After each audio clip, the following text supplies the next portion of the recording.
12월 5일 12월 첫 번째 주일입니다. 대림절 두 번째 주일이 되는데요. 이제 또 주일 예배 하나님 앞에 함께 드리겠습니다. 예배에 함께 하신 여러분 모두 또 마음을 하나님께 온전히 모으시고 한 시간 동안 또 하나님께 집중하며 예배에 임해 주시기를 바랍니다. 이 시간 묵도함으로 우리 12월 첫 번째 주일 예배를 하나님 앞에 드리겠습니다.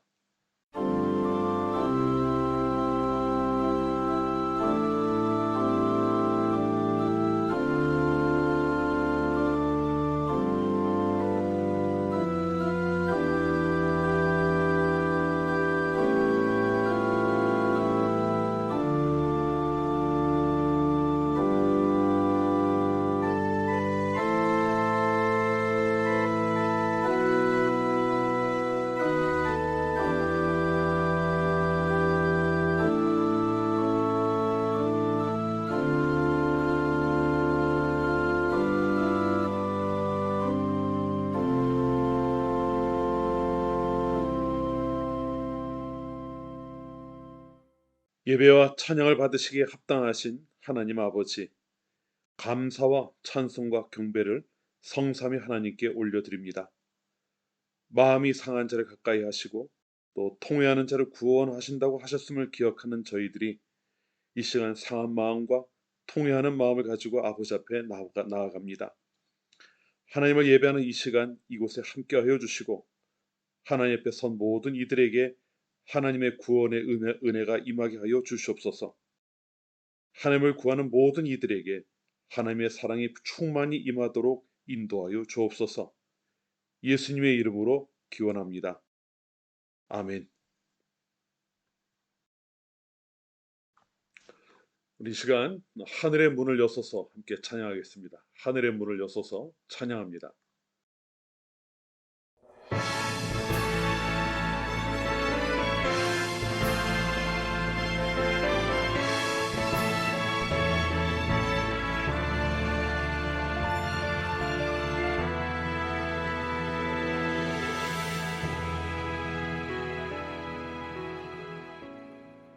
하늘의 문을 여소서 이곳을 주목하소서 주를 향한 노래가 꺼지지 않으니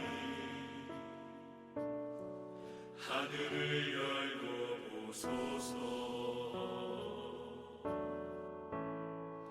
이곳에 임재하소서 주님을 기다립니다.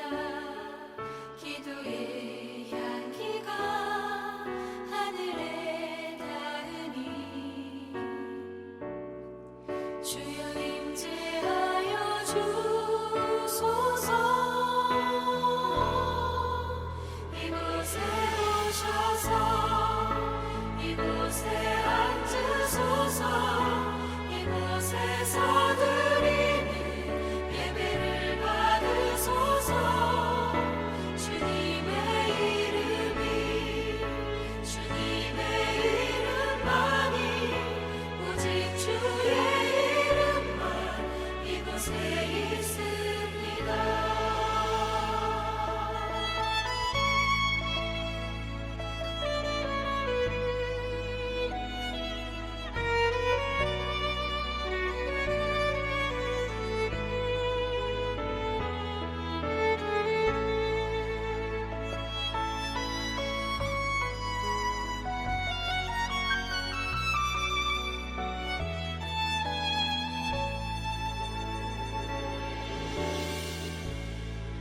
하늘의 문을 여소서 이곳을 주목하소서. 주를 향한 노래가 꺼지지 않으니 하늘을 열고 보소서. 이곳에 임재하소서. 주님을 기다립니다. 기도의 향기가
교도문은 116번을 교도합니다. 교도문 116번, 강림절 두 번째 교도문입니다.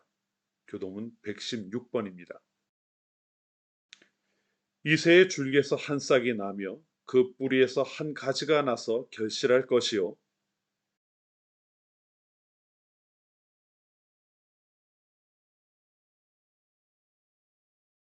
지식과 여호와를 경외하는 영이 강림하시리니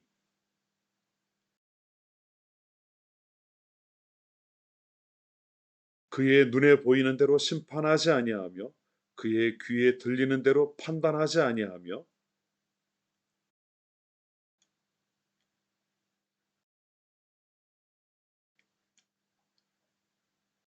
그의 입에 막대기로 세상을 치며 그의 입술의 기운으로 악인을 죽일 것이며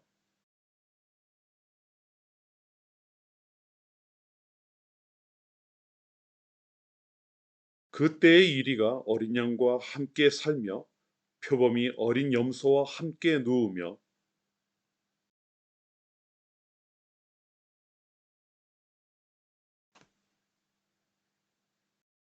암소와 곰이 함께 먹으며 그것들의 새끼가 함께 엎드리며 사자가 소처럼 풀을 먹을 것이며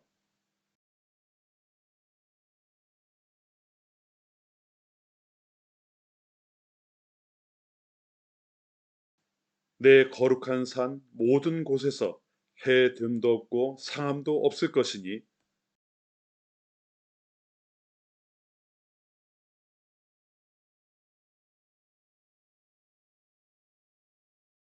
그날에 이새의 뿌리에서 한 싹이 나서 만민의 기치로 설 것이요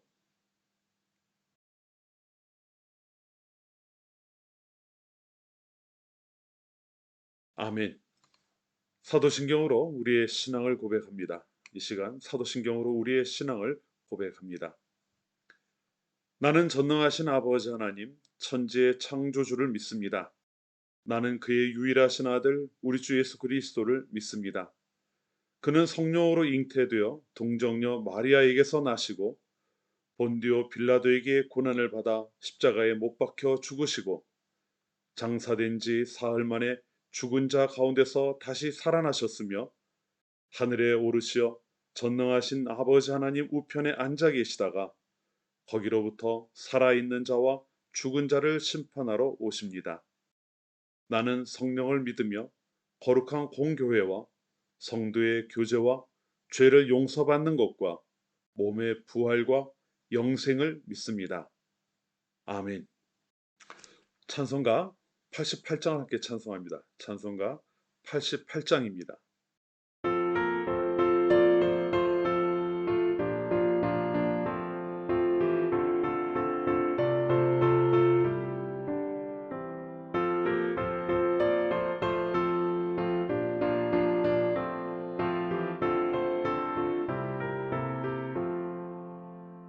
내 진정 사모하는 친구가 되시는 구주 예수님은 아름다워라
사랑과 은혜가 충만하신 아버지 하나님, 이 시간 저희들 또 하나님 앞에 작정한 주일을 맞아 아버지 앞에 예배하는 자리에 섰습니다. 저마다가 선 자리가 다르지만 오직 하나님을 사모하며 예배하기 위하여 아버지 앞에 나아가오니 이곳 이 시간 곳곳에서 예배하는 모든 성도들을 기억하시고 그들이 예배하는 그 자리에 함께하여 주시옵소서. 예배하는 이들의 예배를 기쁘게 받아주시고 그 자리에는 성령께서 함께하셔서 예배하는 이들이 홀로 행하는 것이 아니라 함께하시는 하나님을 의지하여 예배하는 자리에 임할 수 있도록 인도하옵소서. 무엇보다 저희들의 연약함을 아버지 앞에 고백합니다. 하나님, 저희들이 한 주일 동안 살아오면서 알게 모르게 진 모든 죄의 짐을 아버지 앞에 내려놓게 하시고 저희들이 내려놓을 때는 그리스도의 십자가의 보혈로 저희를 깨끗하게 씻어 주셔서 하나님을 예배하기에 부족함이 없는 모든 성도들이 되게 하여 주옵소서. 하나님, 이 시간 저희들이 대림절을 지내고 있습니다.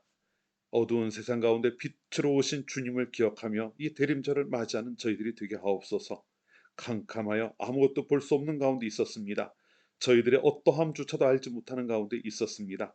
그러나 빛으로 오신 주님께서 저희에게 빛이 되어 주시고 저희들은 그 빛을 통하여 저희의 연약함을 보게 되었으며 하나님의 구원의 반열에 서게 되었음을 기억하게 하옵소서.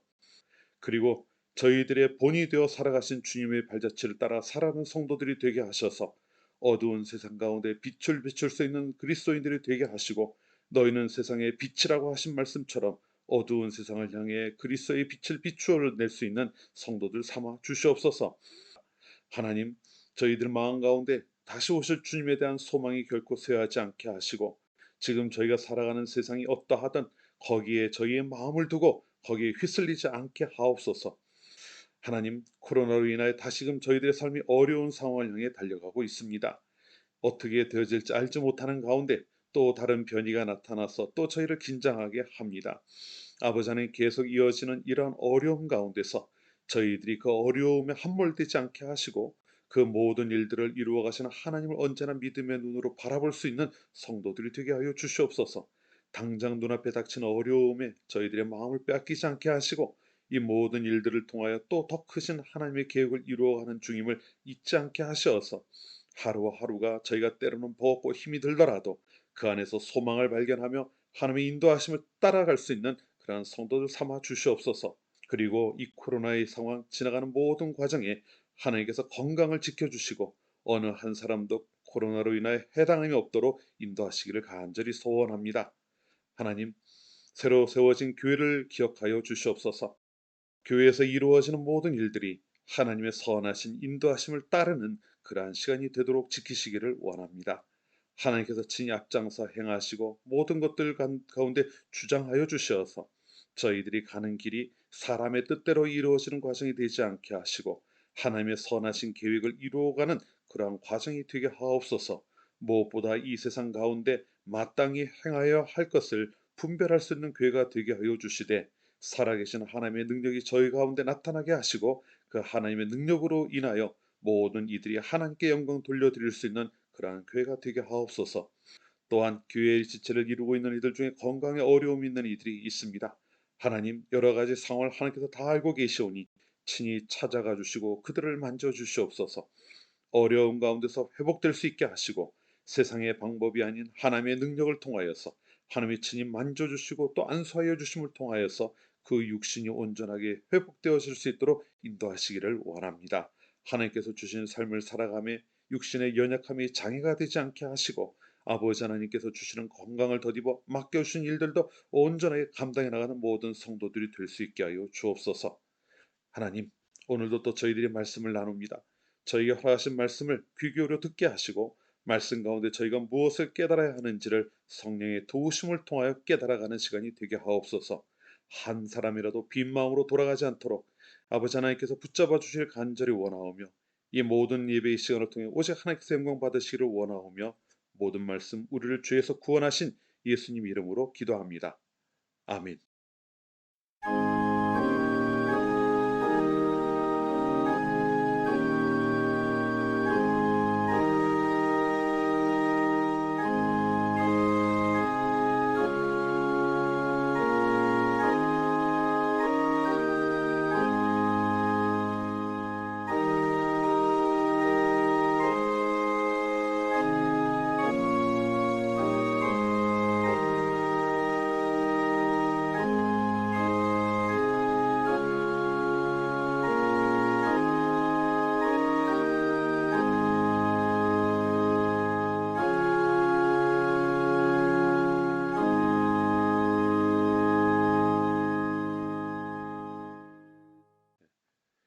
이 시간 우리에게 주시는 하나님의 말씀 함께 좀 보도록 하겠습니다. 먼저 우리 자녀들에게 주시는 말씀입니다.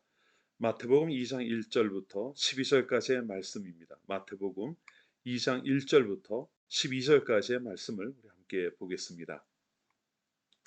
우리 주신 말씀을 같이 읽겠습니다. 헤롯 왕 때에 예수께서 유대 베들레헴에서 나심에 동방으로부터 박사들이 예루살렘에 이르러 말하되 유대인의 왕으로 나신 이가 어디 계시냐 우리가 동방에서 그의 별을 보고 그에게 경배하러 왔노라 하니 헤롯 왕과 온 예루살렘이 듣고 소동한지라.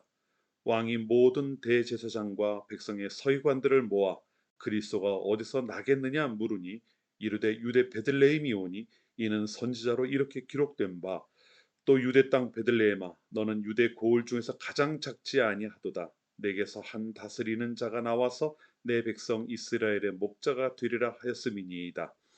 이에 헤롯이 가만히 박사들을 불러 별이 나타난 때를 자세히 묻고 베들레헴으로 보내며 가로되 가서 아기에 대하여 자세히 알아보고 찾거든 내게 고하여 나도 가서 그에게 경배하게 하라. 박사들이 왕의 말을 듣고 갈새 동방에서 보던 그 별이 문득 앞서 인도하여 가다가 아기 있는 곳 위에 머물러 서 있는지라. 그들이 별을 보고 매우 크게 기뻐하더라. 집에 들어가 아기와 그의 어머니 마리아가 함께 있는 것을 보고 엎드려 아기께 경배하고 보배합을 열어 황금과 유향과 모략을 예물로 드리니라. 그들은 꿈에 헤롯에게로 돌아가지 말라 지시하심을 받아 다른 길로 고국에 돌아가니라. 아멘. 자, 우리 어린이 여러분, 지금 우리가 지내고 있는 이 시간을 대림절이라고 한다는 이야기를 지난 주일 말씀부터 우리와 함께 나누었습니다. 오늘은 대림절 두 번째 주일이에요. 이 땅에 2000년 전에 오셨던 예수님을 통해서 우리가 구원받았음을 기뻐하고 또 앞으로 다시 오시겠다고 하셨던 예수님을 기억하며 또 기대하는 소망하는 그러한 절기라고 이야기를 했었죠. 오늘은 그것을 기억하고 2000년 전 이 땅에 오셨던 예수님께서 어떻게 오셨는지에 대한 또 우리 성경 말씀이 전해주는 이야기를 통해서 우리에게 주시는 말씀을 함께 나누어 보려고 합니다. 자, 2000년 전 이스라엘에서 동쪽으로 멀리 떨어져 있는 한 곳에서요. 밤하늘의 별을 살피면서 점을 치기도 하고 또 어떤 일이 일어날까를 예언하기도 하는 이러한 사람들이 있었습니다. 그들 중 몇 사람은 어느 날 밤 하늘에 아주 특별한 별이 나타난 것을 발견하게 됩니다. 아마도 그렇게 생각을 했던 것 같아요. 하나님에 대해서는 잘 몰랐지만 뭔가 큰 일이 일어났구나 아니면은 어떤 큰 인물이 태어났구나라는 생각을 하게 된 것 같습니다. 그러니까 그러한 생각을 하게 되니까요. 이 사람들은 그곳에 가만히 있기가 좀 어려웠어요. 가보고 싶었던 거죠. 어떤 사람이 태어난 걸까? 궁금하잖아요. 이 세상에 뭔가 큰 일을 할 사람이 태어난 것 같은데 도대체 그 사람은 어떤 사람일까? 이 사람들은 그것에 대한 생각을 했습니다. 그리고는 결정을 해요. 야, 우리 가서 새로 태어난 그 아기가 어떤 사람인지 또 어떤 일을 할 건지 한번 가서 만나보면 좋겠다. 이러고는 길을 떠나게 됩니다. 아무것도 몰라요. 어디서 태어난지도 모르고 언제 태어날지도 모릅니다. 아직 태어나지 않았어요. 단지 별이 나타나서 그 징조를 보고 무슨 일이 있겠구나라고 하는 걸 생각하면서 그 길을 가기로 작정을 했던 거죠. 자, 그리고 그 길을 떠나기로 한 만큼 이 사람들은요, 이제 새로 태어난 아기를 만나러 가는 거잖아요. 그들은 아마 왕이라고 생각을 했는지도 몰라요. 왕자가 태어났구나. 큰 일을 한 왕자가 태어났구나. 이렇게 생각을 했을 수도 있겠죠. 그래서 나름대로 준비를 해요. 뭘 준비했을까요? 선물을 준비합니다. 황금과 유향과 모략이라고 하는 그 당시에는 아주 비싼 돈을 줘야 구할 수 있는 그런 것들을 준비했던 거예요. 그리고 길을 떠납니다. 그런데 여러분 얼마나 걸릴 거라고 생각했을까요? 사실은 이 사람들은 아무것도 몰라요. 어디서 태어났는지도 모르고 언제 태어날지도 알지 못하기 때문에 그냥 밤하늘에 나타난 그 별만을 보고 그 길을 가고 있었던 거죠. 자, 그 가는 길이 결코 쉬운 길은 아니었을 겁니다. 왜냐하면은요, 얼마나 멀리 가야 되는지를 일단 몰라요. 그냥 가보는 거예요. 그리고 별 보고 가야 되니까 어떨까요?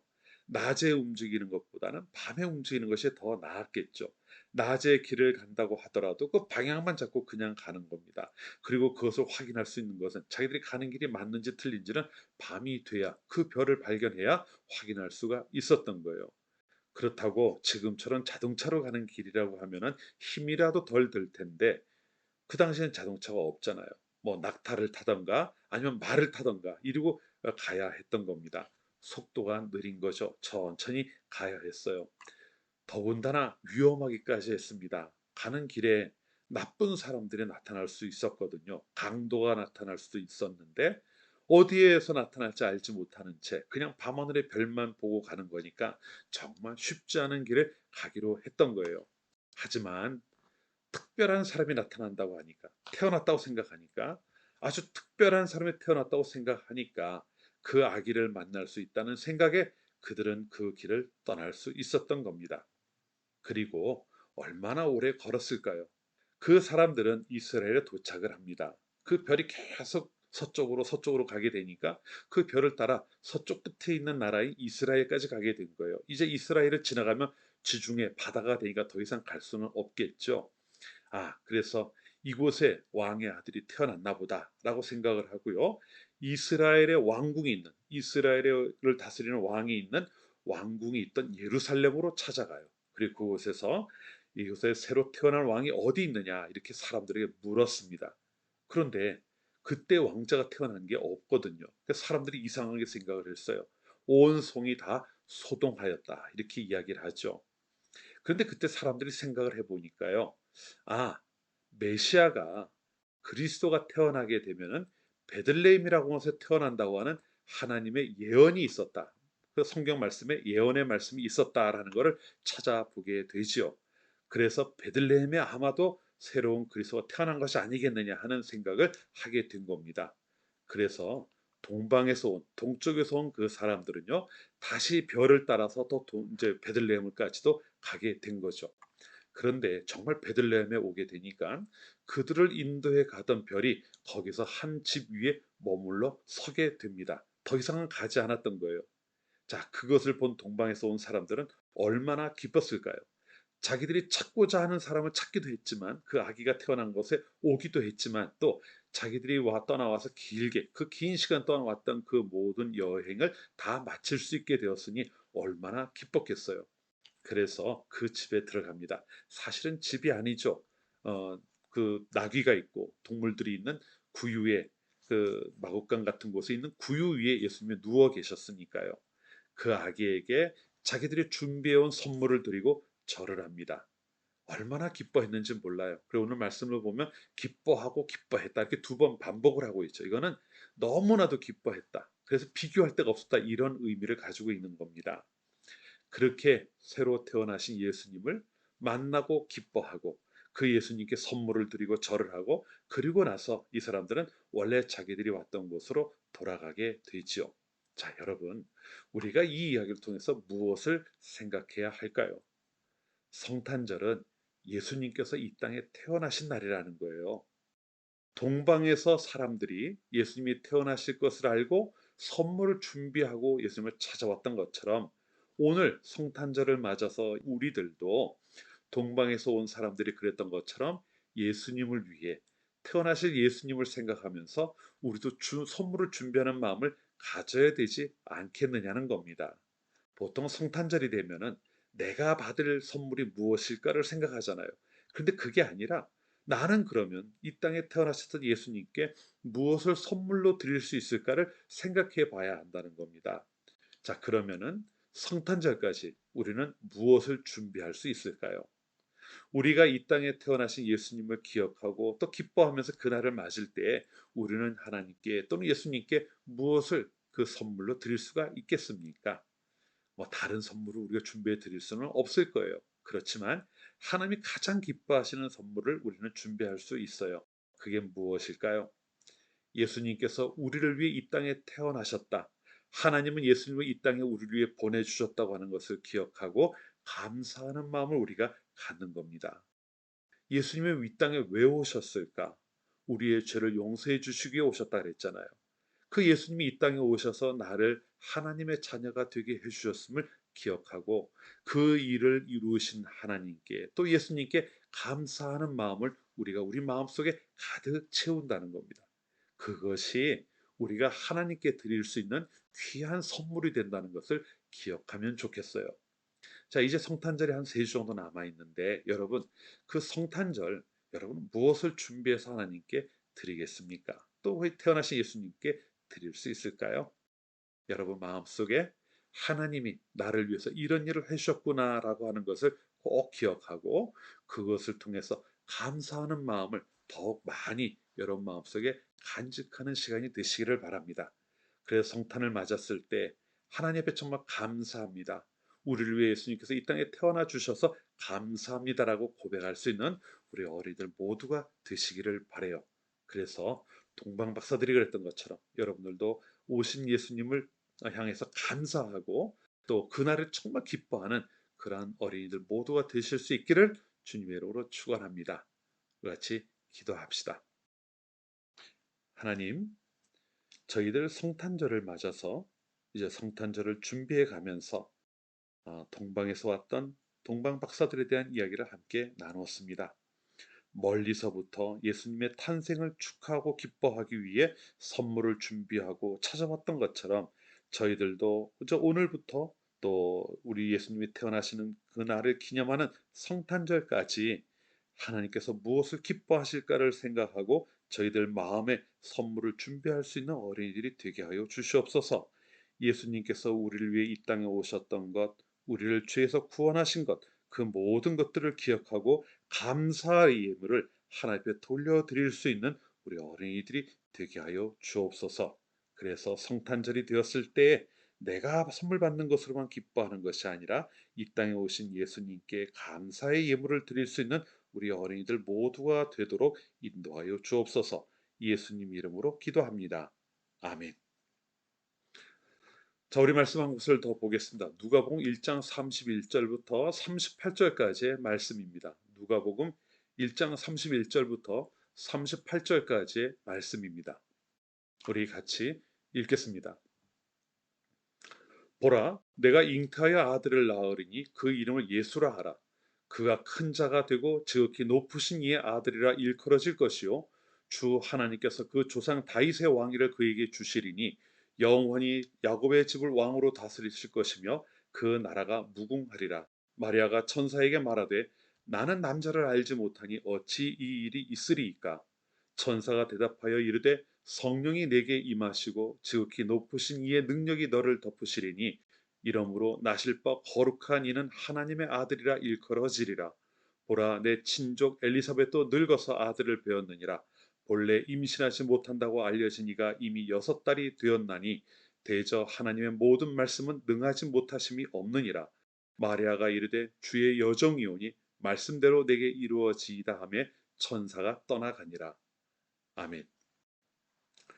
자, 오늘은 대림절 두 번째 주일입니다. 여러분을 향한 하나님의 사랑을 예수님의 탄생을 통해 우리에게 드러내신 성탄절을 앞두고 또 여러분 각자에게 충만하게 경험되어지는 그러한 시간이 되시기를 축원합니다. 우리가 지난주에 나누었던 것처럼 하나님은 천사 가브리엘을 통해 하나님께서 이루실 일을 마리아에게 전하게 하십니다. 지난주일 우리가 다뤘던 말씀 가운데는 그중 인사말에 해당되는 부분이라고 말씀을 드렸었죠. 이 시간은 하나님께서 전하게 하신 내용이 무엇인가를 통해서 우리가 맞이하고 있는 이 성탄, 지내고 있는 이 대림절의 의미를 다시 한번 좀 되새겨보고자 합니다. 가브리엘이 전한 내용은 모두 세 가지입니다. 오늘 본문에 나오는 가브리엘이 이제 마리아에게 전하는 내용, 본론에 해당되는 내용은 모두 세 가지입니다. 먼저 아기가 태어날 것인데 그 이름을 예수라 하라 하는 것이에요. 그리고 두 번째는 그 태어날 아기를 통해 하나님께서 무슨 일을 이루실지에 대한 이야기를 전합니다. 그리고 마지막으로 그러한 일이 어떻게 이루어질 것인지를 이제 간단하게 이야기하는 내용이 또 이어지고 있습니다. 그 내용들을 이제 한 가지씩 좀 살펴보도록 하죠. 자, 먼저 31절을 한번 볼게요. 보라, 내가 잉타하여 아들을 낳으리니 그 이름을 예수라 하라. 이 마리아에게 아들이 태어나게 될 것이라고 하면서 그 이름을 예수라고 정해주고 있는 것이죠.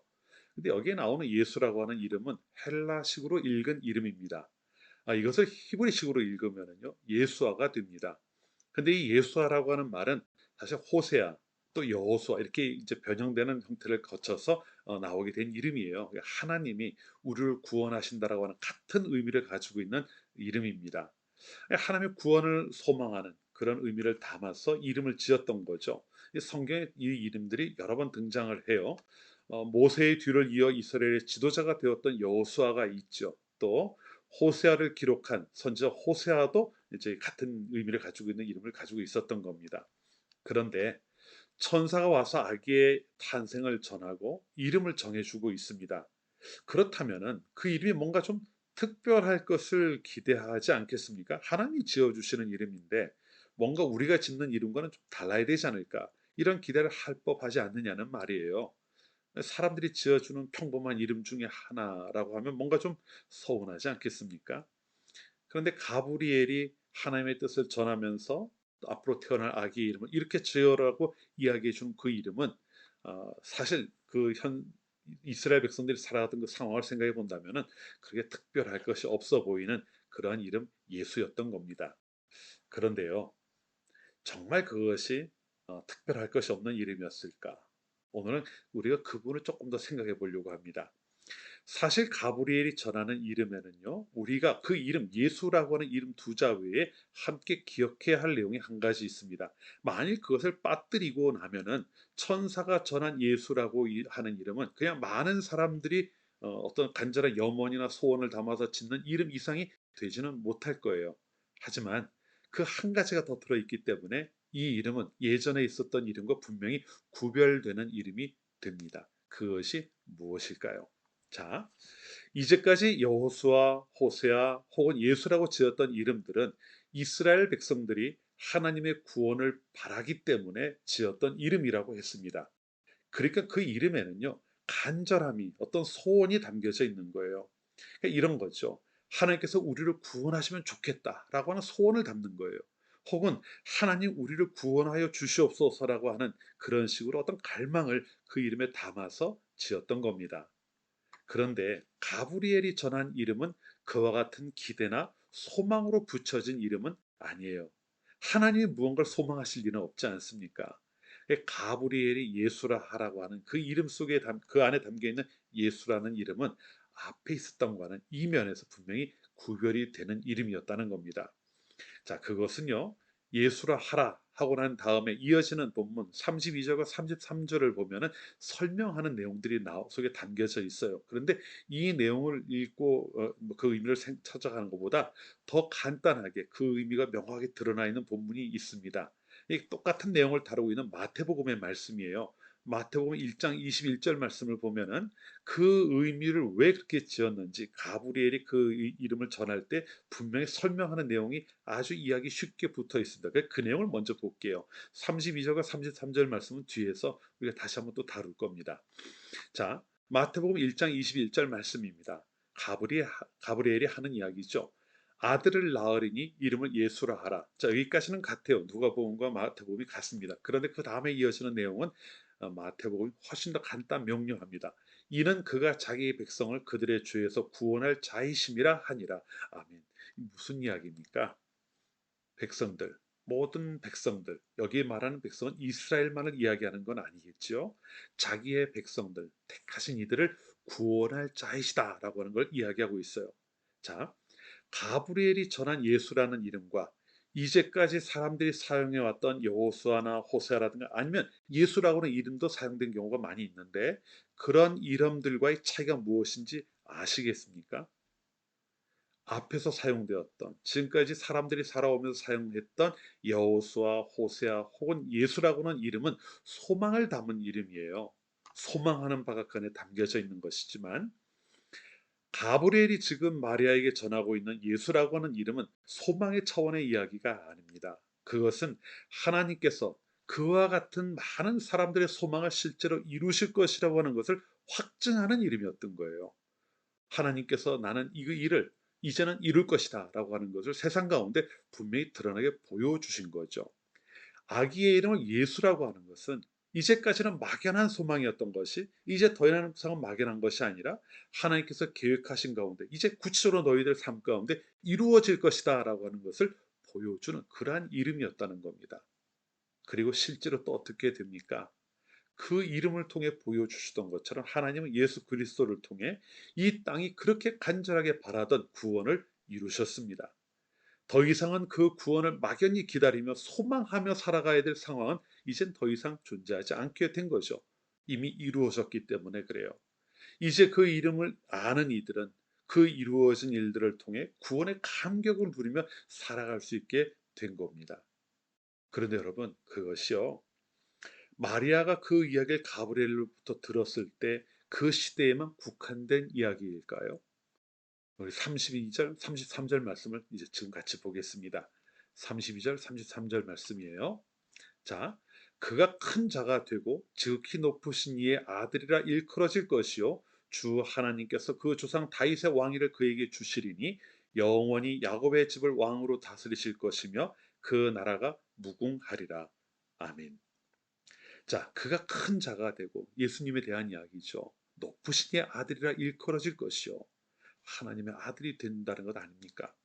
주 하나님께서 그 조상 다윗의 왕위를 그에게 주시리니, 이거는 메시아 예언부터 나왔던 이야기예요. 다윗의 혈통을 통해 메시아가 오게 될 것이라고 하는 건 말이죠. 그 다음에 뭐라고 이야기합니까? 영원히 야곱의 집을 왕으로 다스리실 것이며 그 나라가 무궁하리라, 이렇게 말씀을 하고 있어요. 자, 영원이라고 하는 말은 사람들에게 맞는 말이 아닙니다. 그 누구도 영원하지 못하기 때문이죠. 하지만 영원이란 말이 들어갔어요. 그리고 나서 야곱의 집이 나옵니다. 야곱의 집은 뭘까요? 구약 성경에서 야곱의 집은 이스라엘을 가리키는 말입니다. 그런데 이 대목에서 야곱의 집은요, 이스라엘만을 가리키는 것이 아니에요. 예수님을 통해 구원하실 하나님께서 작정하고 택하신 모든 이들을 이야기하는 겁니다. 다시 말하면은, 예수님은 2000년 전 팔레스타인이라고 하는 그곳에 국한되어 살던 그 사람들만을 구원하려고 이 땅에 오신 것이 아니라 시대를 초월해서 민족의 구분을 넘어서서 온 세상에 있는 모든 이들을 구원하시기 위해 이 땅에 오신다고 하는 것을 이 말씀 통해 보여주고 있는 것이죠. 그리고 그 나라가 무궁하다는 이야기는 무엇이겠습니까? 어느 한순간 어떤 한 시점에서 그 일을 마무리 지으시는 것이 아니라 하나님의 뜻이 이루어지는 그날까지, 세상 끝날까지 그 나라를 계속 견고하게 세워가실 것, 그리고 하나님께서 직접 다스릴 것이라고 하는 것을 말씀하고 있는 겁니다. 그렇기 때문에요, 2000년 전 예수님을 통해 이루어진 구원의 역사는 이 가브리엘에 전해주면서 그 택하는 야곱의 집을 구원한다, 택하신 이들 구원한다고 하는 이 말씀은 그 시대를 살던 이들을 넘어서서 오늘 우리에 이르기까지 유효한 구원의 역사가 되는 겁니다. 그렇기 때문에 우리도 구원받은 자로 살아가고 있는 거예요. 우리가 기억해야 될 것은 이 구원의 역사가 이미 우리 가운데 이루어졌다고 하는 겁니다. 이미 이루어진 거죠. 언제쯤 됐을 때, 내가 너희를 구원해 줄 테니 그때까지 잘 믿으며 살아봐라, 이렇게 말씀하신 것이 아니라는 겁니다. 이미 구원이 이루어졌다는 거예요. 요한복음 5장 24절 말씀은 그러한 면을 잘 드러내 보여주는 성경 말씀입니다. 예수님이 하신 말씀이죠. 내가 진실로 진실로 너희에게 이르노니 내 말을 듣고 또 나 보내신 이를 믿는 자는 영생을 얻었고 심판에 이르지 아니하나니 사망에서 생명으로 옮겼느니라. 아멘. 자, 맨 마지막에 나오는 말씀, 사망에서 생명으로 옮겼다고 하는 이 말씀은 완료형으로 사용이 되고 있습니다. 이미 완료가 된 거예요. 끝이 난 겁니다. 이미 구원을 받아서 사망에서 생명으로 옮겨진 걸 이야기하는 거죠. 앞으로 될 것이 아니라 이미 되어졌음을 확증하는 그러한 말씀인 겁니다. 그런데요, 성도들은 살아가면서 소망을 가지고 살아간다는 말을 종종 합니다. 그러면 그 소망은 무엇을 이야기하는 걸까요? 구원의 소망일까요? 그건 아니죠. 이미 이루어졌는데 그것이 여전히 우리의 소망의 대상으로 남아있는 것은 아니지 않습니까? 우리가 누리는 살아가는 거죠. 그거는요. 우리가 소망하는 것은 좀 다른 거예요. 하나님께서 이 땅을 완전하게 회복하실 때 모든 것이 창조세계의 모습대로 회복되는 그날을 소망하는 겁니다. 그리고 예수님께서 부활하신 다음에요, 하늘로 올라가시면서 약속하셨던 말씀이 있어요. 뭔지 기억하십니까? 내가 다시 올 것이다. 내가 올라가는 이 모습 그대로 다시 올 것이다. 이렇게 말씀을 하고 계셔요. 재림의 주로 오실 것을 약속하신 거죠. 그리고 그때가 되면 이 세상 모든 것이 회복될 것임을 약속해 주셨어요. 우리가 소망하는 것은 바로 그겁니다. 다시 오실 주님, 그리고 다시 오실 주님께서 이 세상 모든 것을 온전하게 회복하실 그 하나님 나라를, 우리가 지금 하나님 나라를 누리며 살아가고 있지만 그때가 되었을 때 더 완전하게 하나님 나라 이 땅에 이루어질 그 날을 소망하며 살아가는 것이 된다는 거죠. 자, 그래서 성탄을 기뻐하는 것은 우리가 구원의 소망을 예수님께로부터 발견할 수 있기 때문에 기뻐하는 것이 아니에요. 그 구원은 이미 우리에게 이루어지지 않았습니까? 우리는 이미 구원 얻은 받은 자들로 살아가고 있지 않습니까? 우리는 구원의 소망을 가지고 있기 때문에 기뻐하는 것이 아니라 성탄을 통해 이미 우리에게 구원을 이루어 주신 그 예수님의 태어나심을 기뻐하는 거예요. 이 순서가 바뀌면 안 된다는 거죠. 이스라엘 백성들이 그토록 기다렸던 겁니다. 그리고 로마서 8장에 따른다면 모든 만물이 탄식하며 기다리던 그 구원의 은혜를 우리가 이미 경험한 겁니다. 그러니 기뻐하지 않을 수가 있어요? 그 일을 이루시기 이 땅에 태어나셨던 예수님의 태어나신 날을 우리가 기뻐하지 않고 지나갈 수가 있겠습니까? 우리도 우리의 생일이 매일 돌아올 때마다 매해마다 기뻐하잖아요. 그런데 그거보다 훨씬 더 큰 은혜를 우리에게 베풀어 주신 주님의 그 태어나신 날을 우리가 무덤덤하게 지낼 수는 없는 거죠. 그래, 그것을 기뻐하는 겁니다. 그리고 거기에 더해서 언제인지 알지는 못하지만 이 땅에 다시 오셔서 하나님의 창조 세계를 온전히 회복하게 하실 그 날을 소망하는 거예요. 그 날이 되면 성도들은 구원을 위해 줄을 서는 것이 아니라 예수님 앞에 어떻게든 구원을 좀 받아보겠다고 줄을 서는 것이 아니라 이미 구원받은 자들로서 영원한 생명을 누리며 살아가게 될 하나님 나라가 우리에게 이르게 될 것임을 알고 있기 때문에 그것을 소망하며 예수 앞에 나아가게 된다는 겁니다. 성탄절을 앞두고 우리 어떤 마음으로 이 성탄절을 맞이하고 있는지를 다시 한번 돌아보기를 원합니다. 여러분은 이미 구원을 받은 자들입니다. 그 구원의 은혜를 베푸시기 위해 이 땅에 오신 예수님을 기억하고 그분의 나심을 기뻐하는 시간을 삼으십시오. 여러분이 받은 구원의 그 은혜가 얼마나 큰 것인지를 여러분이 분명히 알면 알수록 여러분의 감사와 기쁨은 더 커질 수밖에 없지 않겠습니까? 그리고 더 나아가서 우리에게 약속하신 대로 재림의 주로 오실 예수님을 기대하고 바라는 우리들이 되어야 합니다. 이미 2000년 전에 오신 주님으로 인해 기뻐하는 그 기쁨, 그리고 언제인지 모르지만 다시 오실 주님을 향한 소망을 가지고 여러분의 마음을 새롭게 해나가는, 그래서 정말 주님의 탄생하심을 기쁨과 또 축하하는 마음, 그리고 소망을 가지고 맞이할 수 있는 여러분 모두가 되시기를 바랍니다. 자, 이런 이야기를 가브리엘로부터 전해드는 마리아는 그 이야기가 실로 엄청난 이야기라는 것을 알기는 했습니다. 그런데 뭐 정확하게 그 의미가 무엇인지 하나하나 알지는 못했을 수도 있어요. 나중에 시간이 지나면서 깨달아갈 수도 있겠죠. 하지만 하나님께서 구원하신다, 또는 다윗의 왕위라든가 야곱의 집이라든가 그 나라가 무궁하다든가 이런 이야기들은 유대인들이 이미 가지고 있던 소망 가운데 있는 내용들이었기 때문에 아마 어느 정도는 이해했을 거예요. 하지만 그로서는 도무지 이해할 수 없는 일이 한 가지 있었습니다. 그래서 그에 대한 질문은 가브리엘에게 합니다. 34절 말씀이에요. 마리아가 천사에게 말하되 나는 남자를 알지 못하니 어찌 이 일이 있으리이까. 여러분, 이 마리아가 하는 질문이 뭡니까? 남자를 알지 못한다. 이 말은 남자와 동침한 적이 없다는 거예요.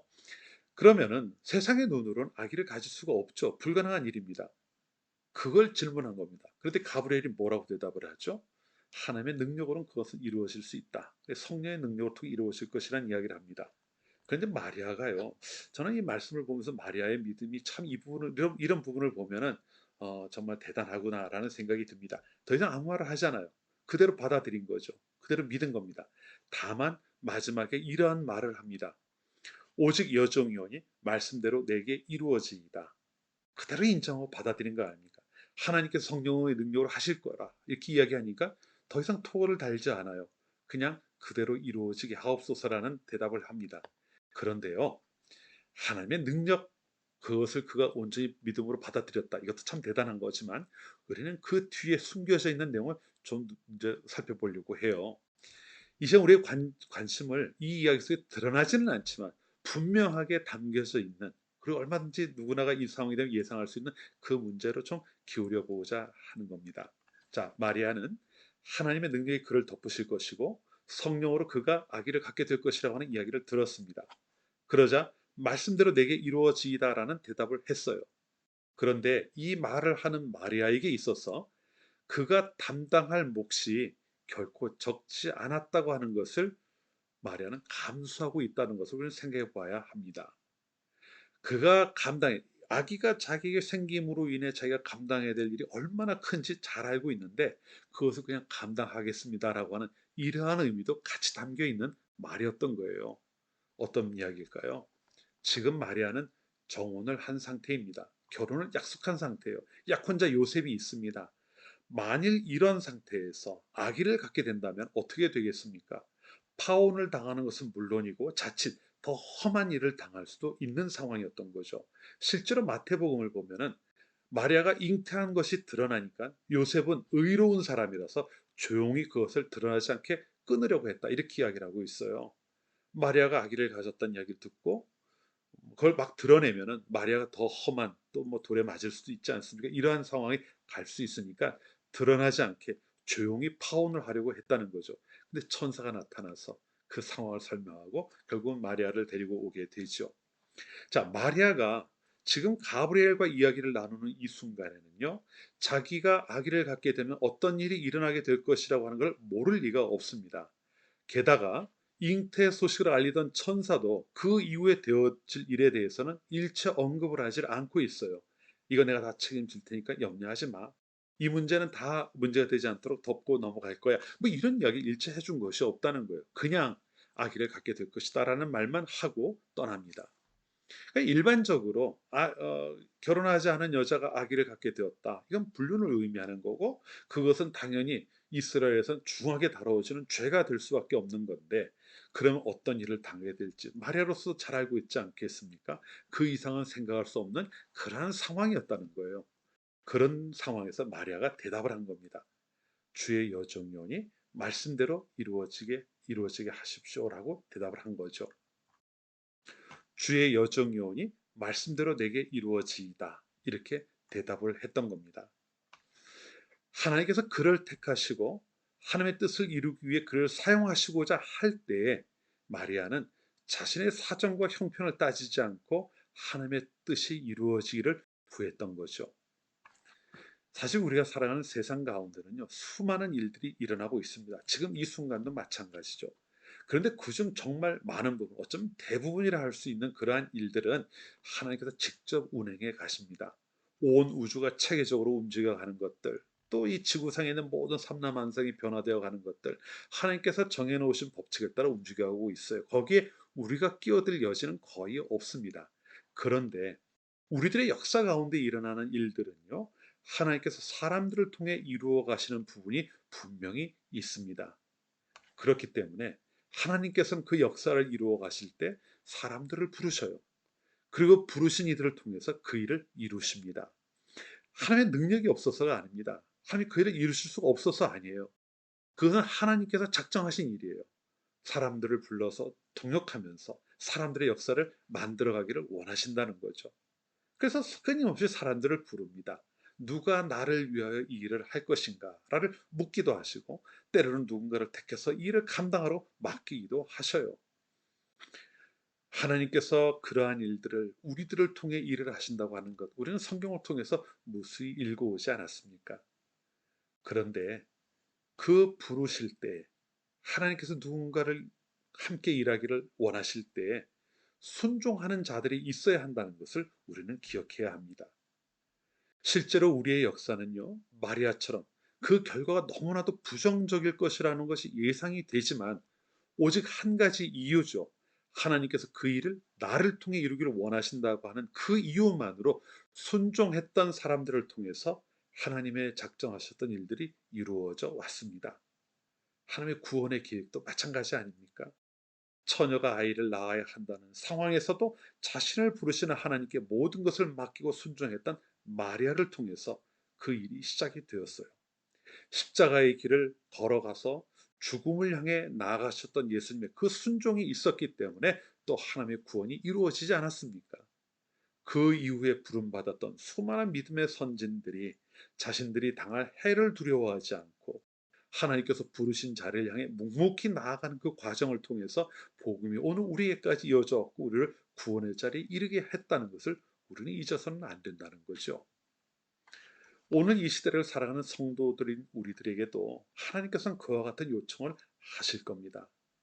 하나님의 부르심이 여러분들에게 분명히 있을 것이라는 거죠. 그런데 과연 우리는 그 하나님의 부르심 앞에 어떻게 응답하고 있는지 우리 스스로 점검을 해 봐야 합니다.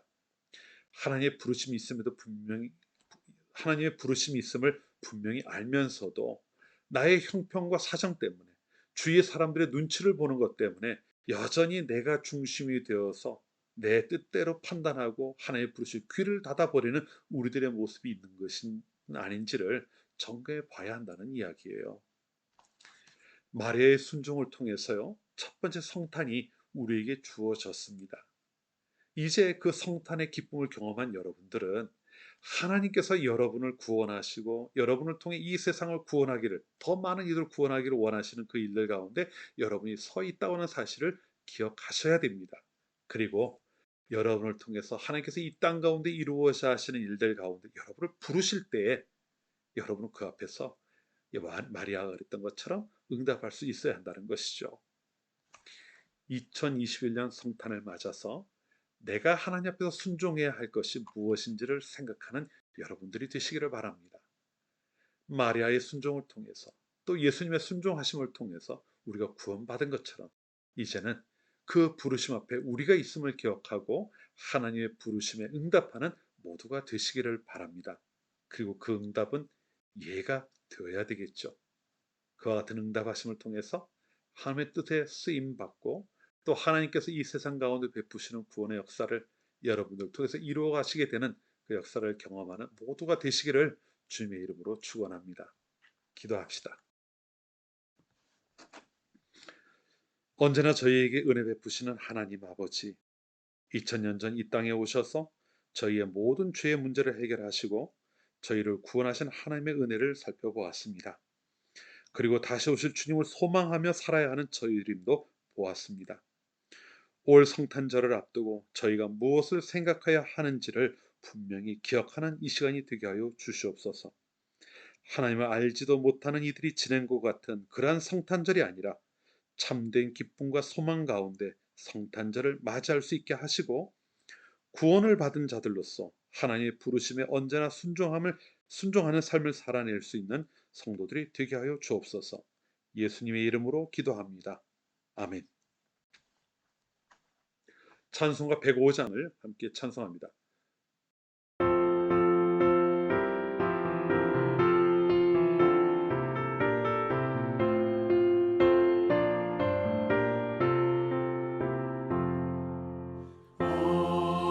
오랫동안 기다리던 주님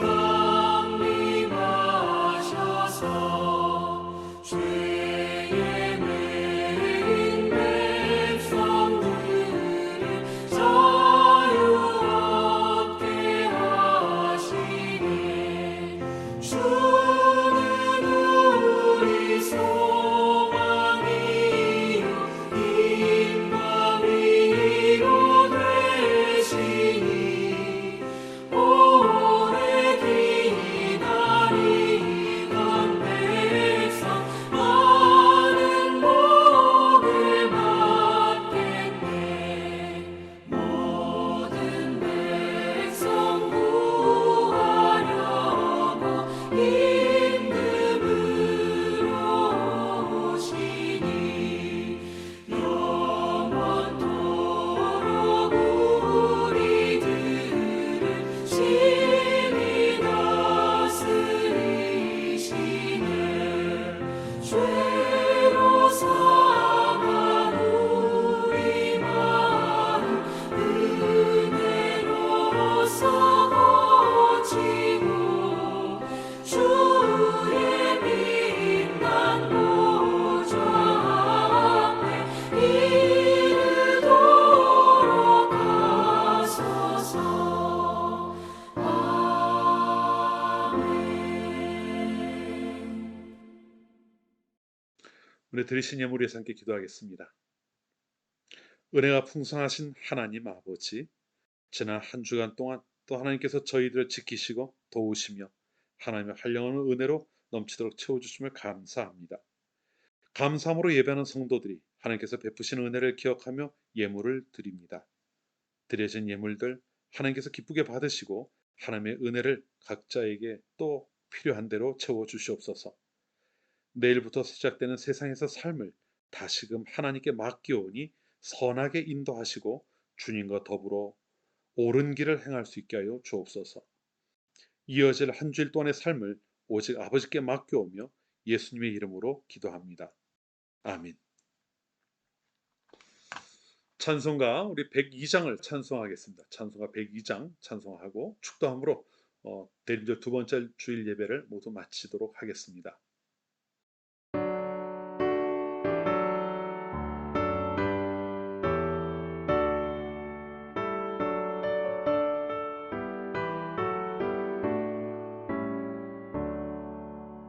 영원한 문화 열려라 새 임금 들어가신다 만왕의 왕이 오시니 만민의 구주시로다 내 마음 문곧 열어라 내 사사로운 일 그치고 그 나라 이루도록 주 계실 성전 삼으라 오 나의 주 내 마음에 붙드사 함께 계시며 그 큰 사랑을 베푸사 늘 동행하여 주소서.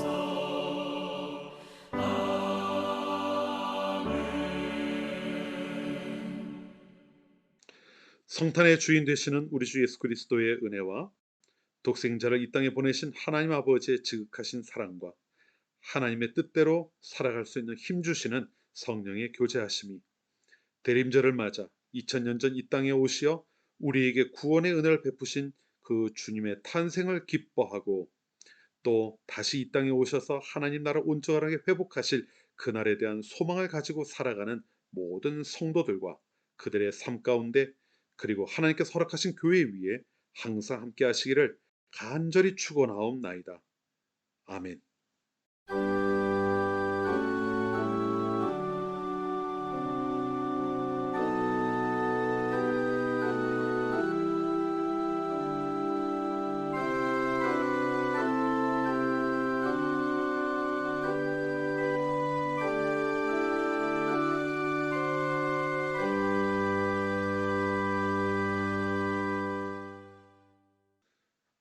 대림절 두 번째 주일 예배 모두 마쳤습니다.